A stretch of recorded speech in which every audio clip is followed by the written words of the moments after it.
Abhishek, why should poor people pay with their lives for what clearly is a failed policy? और मुख्यमंत्री फिर बोलेंगे पियोगे तो मरोगे?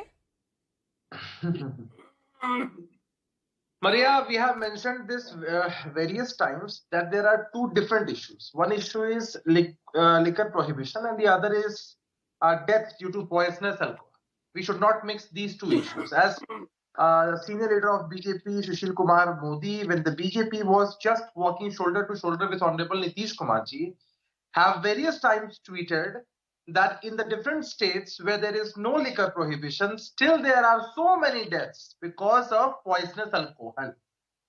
Where liquor is easily available, there also people are No, Abhishek, you're not making sense. You're not making sense, and so is not even the Bihar Chief Minister. He was not supposed to be using this kind of language, and instead he is now saying sharabi ho gaye ho to the opposition party, the BJP, and then he says piyoge to maroge. I mean, इस तरह का बयान तो मैंने कभी सुना ही नहीं था. इस तरह की भाषा बिहार में जब buck stops with the chief minister, he is supposed to be accountable, and this is what he is saying. कि जो मौत हुई है उसका जिम्मेदार कौन है? मार्केट से जाकर कोई भी सामाजिक सुधार का नहीं, तो ये मार्केट में मिल कैसे रहा है अगर प्रोहिबिशन हुआ है तो? एक मिनट हम अपनी जवाबदेहियों से पीछे हटने की बात नहीं करते हैं. We are not running away from our responsibilities. If there is any kind of loophole प्रशासन के द्वारा चूक हुई है, we are taking strict actions against 2016 में the policy came into force. It's been 7 years. Tell me what have and in all these years it's only the death toll which has been rising. Let me speak and make my point. कोई भी समाज सुधार का काम तब तक सफल नहीं होता जब तक लोग उसमें सहयोग नहीं देते. If you purchase poison from the market and consume it, what no, but why is the poison available? Death or life?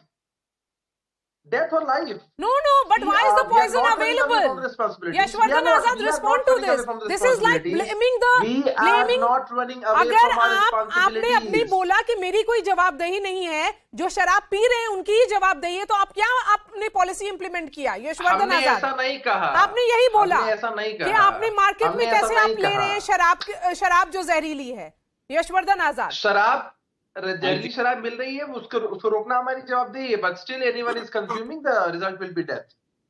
परिवार Maria, it could have been more favorable. जो लोग जहरीला शराब पी के मरे हैं, उनके शरीर पर नमक छिड़कने का काम किया गया है. जले पर नमक छिड़कने Can I speak?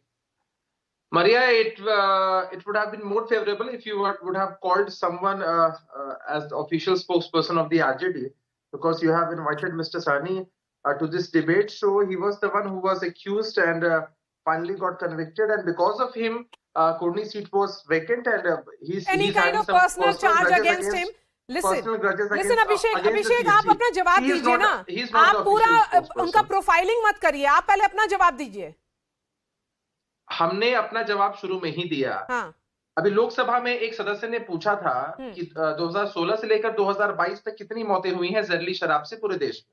गृह राज्य मंत्री नित्यानंद राय जी ने जवाब दिया कि लगभग 6174 लोगों की मौत हुई है. डिफरेंट स्टेट्स हैं जो बिहार से कई गुना आगे हैं. आप शराबबंदी को क्रिटिसाइज नहीं कर सकते, इसके सकारात्मक बहुत सारे फायदे हैं. कुछ ट्रेजेडी हुई है, लोगों की जाने गई है, हमारी संवेदनाएं उनके परिवार के साथ हैं. यही बोलते हैं हर महीने कुछ ना कुछ ट्रेजेडी हो रही है और आपका कोई जवाब नहीं. संवेदना है कि आप तो उसके कार्रवाई भी कर रहे हैं. बोलिए सानी जी, कार्रवाई भी कर रहे हैं. और क्या कार्रवाई की आपने? कार्रवाई हो रही है. नहीं, क्या कार्रवाई की जब मार्च में हुआ था? मैं जवाब दे रहा हूँ. मरिया, अगर आप इसे सवाल जनवरी 2022 6 people died in Nalanda district of Bihar. क्या कार्रवाई हुई? November 2021 30 people died in 3 days in Samastipur. क्या कार्रवाई हुई? थानेदार सस्पेंड हो चुके हैं, चौकीदार सस्पेंड हो चुके हैं. There is strict charge against DSP level officials.